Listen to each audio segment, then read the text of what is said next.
Good afternoon, class. This is Dr. Conrad De La Cruz, and welcome to another recorded lecture for CY 631, Information Security Management. Today we are covering the first half of Domain 2 of CISM, as well as other topics, mostly centered around risk assessments and risk management, basically anything risk. Before we get started, I just want to let you know that I have completed grading your week 1 and 2 assignments. That should be ready for your review.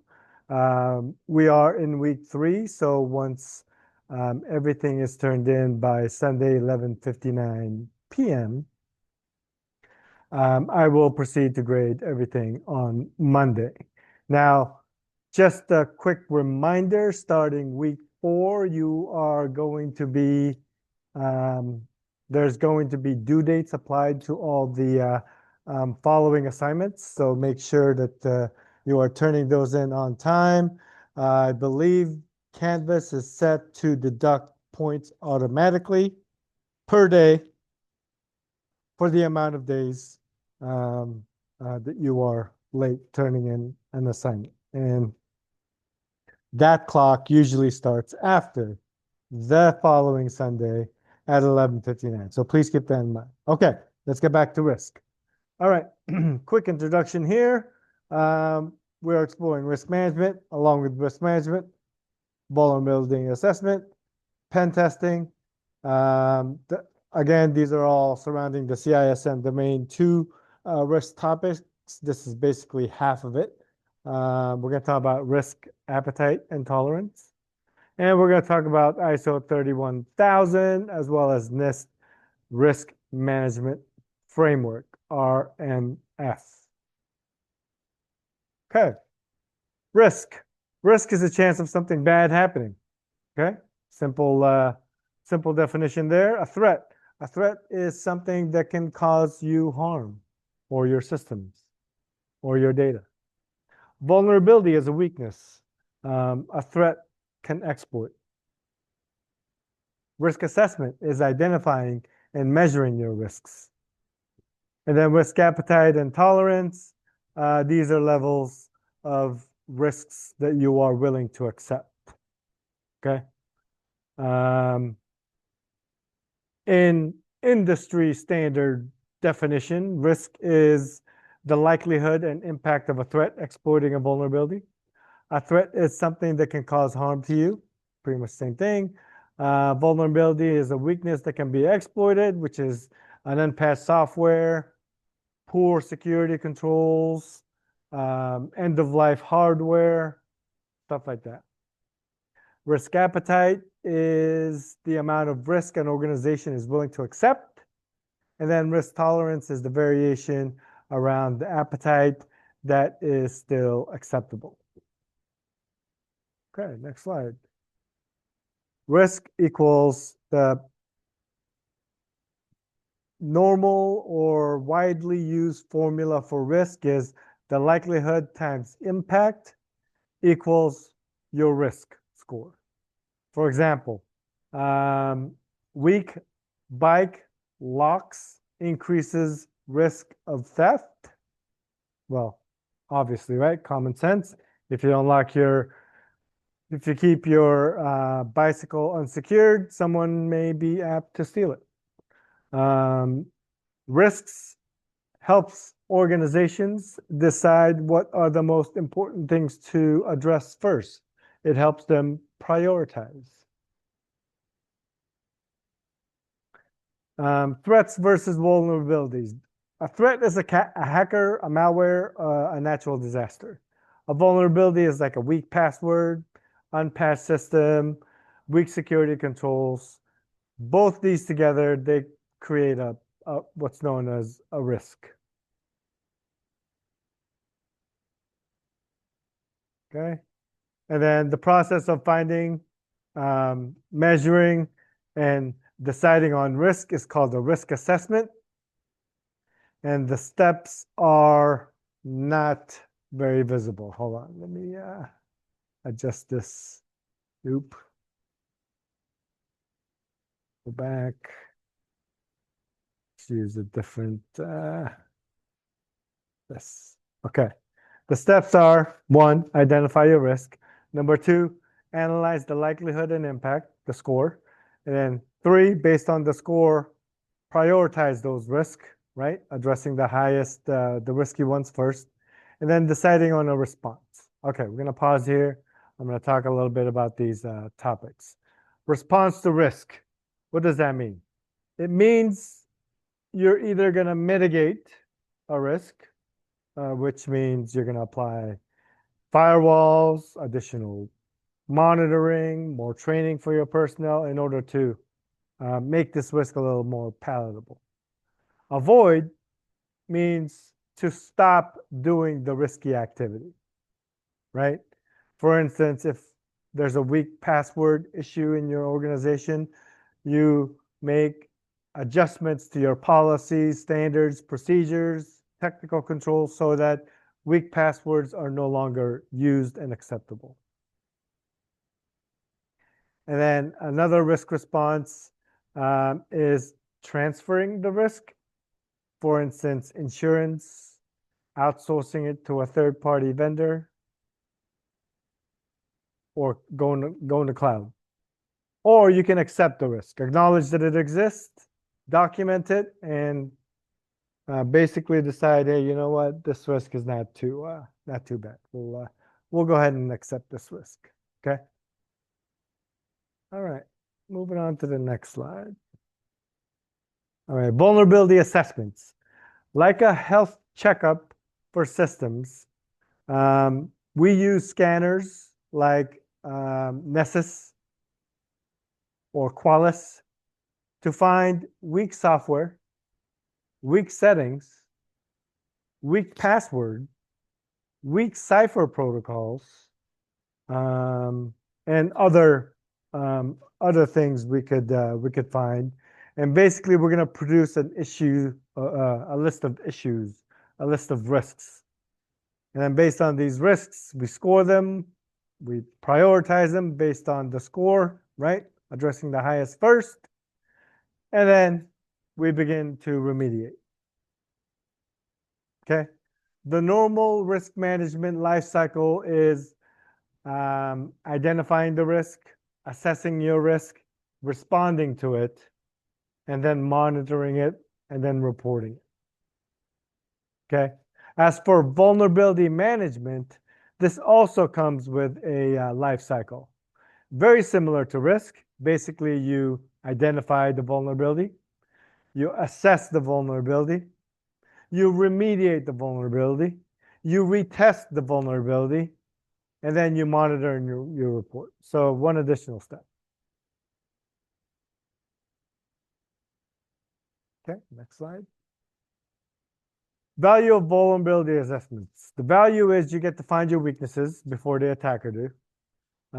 They give you a roadmap for your security group as far as what you need to be doing first and what you need to be prioritizing for the day, the week, the months ahead. And as you're doing that, you're also improving your security posture.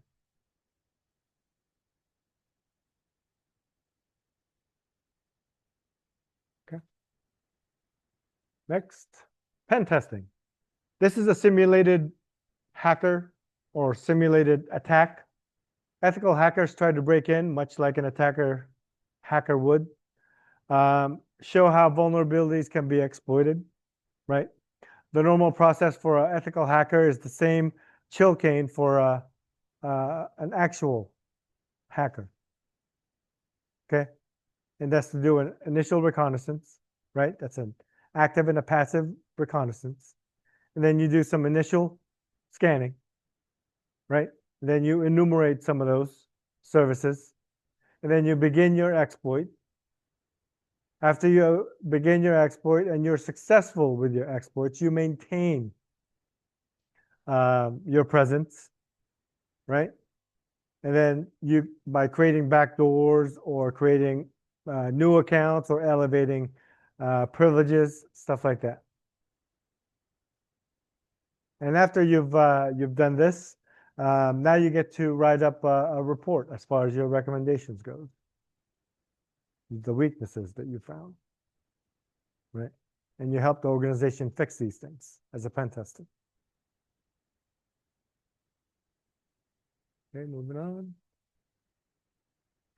Why perform risk assessments? Well, the benefits are you get to prioritize them. And these are the important issues first. Save money by focusing on key risks. You can't possibly resolve all of them, I'm sure, but you can resolve the ones that are going to cause the most damage to your company. This approach is usually aligned with the business goals as far as keeping the company data, your customers safe from hackers.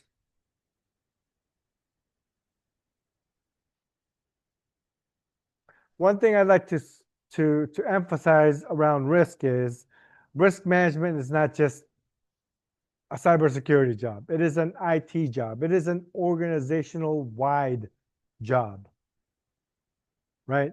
The goal is always to enable the business, not just by defense. You have to be proactive, right? That's why you vulnerability scan. That's a proactive approach. That's offensive security. Pen testing is another offensive security, right? You're actively looking for these risks and mitigating them. The risk you find should be documented, they should be measured, and they should be reported to your upper leaders. Now, the framework we mentioned earlier, which we've not really gone into yet, ISO 31000, NIST Risk Management Framework, these provide the structure and credibility to follow in order to address your risks. Remember, always to balance with business needs to avoid security at all costs. Avoid security issues at all costs. Okay. All right.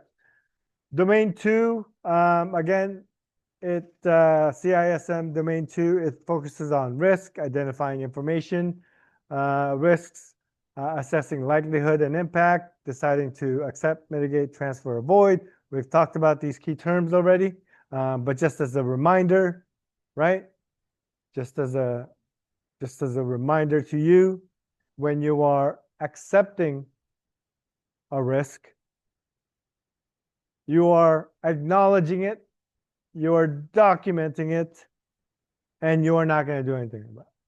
Not because you don't want to, because there's just no patch available, right? Or you might be on an outdated system that is critical, but there's no upgrade path yet, right? And then we're going to want to transfer this responsibility through having insurance or having third-party vendors manage it for you. Mitigating is fixing it. Avoiding it, right? Avoiding it, as we talked about earlier, when you're avoiding something, you want to make sure that it is something that is not, well, always document the risk, right? Always document the risk. And then when you document it, you need to find a way to socialize that with your upper management. And once you've socialized it, right? Once you've socialized it, you need to ensure that there's some mitigating controls around that risk.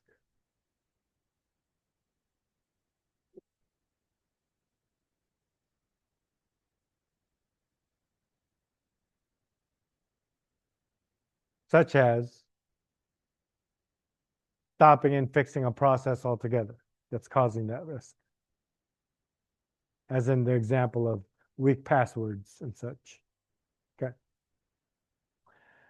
Risk appetite and tolerance. Again, risk appetite is your general level of accepted risk. Your tolerance is a wiggle room within that appetite. And then bank accepts almost no fraud risk. None.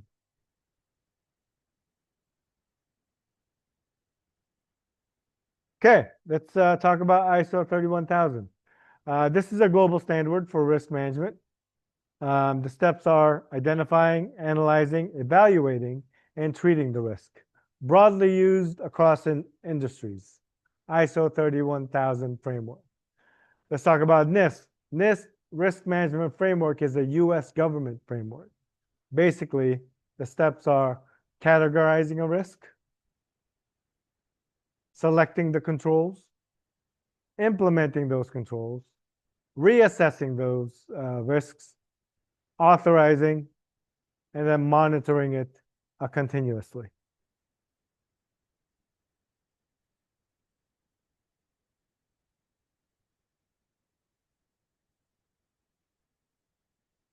Okay, when you categorize something, basically you're categorizing it as if it's like a hardware issue, if it's like a system issue, application issue, is it a data issue, is it a personnel issue, right? And then when you select controls, you're selecting controls like CIS top 18 baseline, right? Let's say you categorize it as enterprise hardware, right? Within the CIS top 18, there are controls for enterprise hardware to help you mitigate or reduce that risk. And then once you've identified those fixes, you implement them, you reassess them again, right? Authorized, meaning the system is to be turned back on or a process needs to continue. And then monitoring continuously. Okay. And then here's an example for you. A school district moving to cloud. Risk assessment is identifying hacker threats. Vulnerability assessment is scanning for weak settings. Pen testing is ethical hacking throughout your network, trying to break in, finding weaknesses. And then apply the NIST risk management framework for security approval.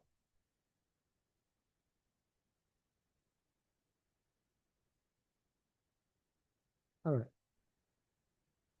Okay, let's see. I think this is the last slide. Okay, yeah, we're in the conclusion. So key takeaways for CISM Domain 2, first half of it, risk. Risk management equals knowing your risk. Risk assessment is knowing your risk. Vulnerability assessment is finding your weak spots in your network. Pen testing is real world impact. CISM is a guide for risk decisions. And then ISO and NIST provide the frameworks around NIST. Okay, so just a few key terms that I want to reiterate. Risk management framework from NIST, ISO 31000. Both are frameworks around risk, risk appetite, risk tolerance. Appetite is your general level of risk that you are willing to accept. Tolerance is the wiggle room around that appetite. And then when you're making risk decisions, you're either going to accept it, mitigate it, transfer it, or avoid it. Assessing the risk is measuring both the likelihood and impact. Likelihood is how likely it's going to happen. Impact is how bad would it be if it happened. Identifying information risk is another CISM domain topic around information risk management. And then this is looking at all the ways that information could be exposed or stolen or corrupted. Okay. All right. I think that about concludes our lecture for the week. I hope you guys have had a wonderful and productive week. Happy Friday to you. I'm going to stop sharing here. And I am also going to stop the recording if I can find the button.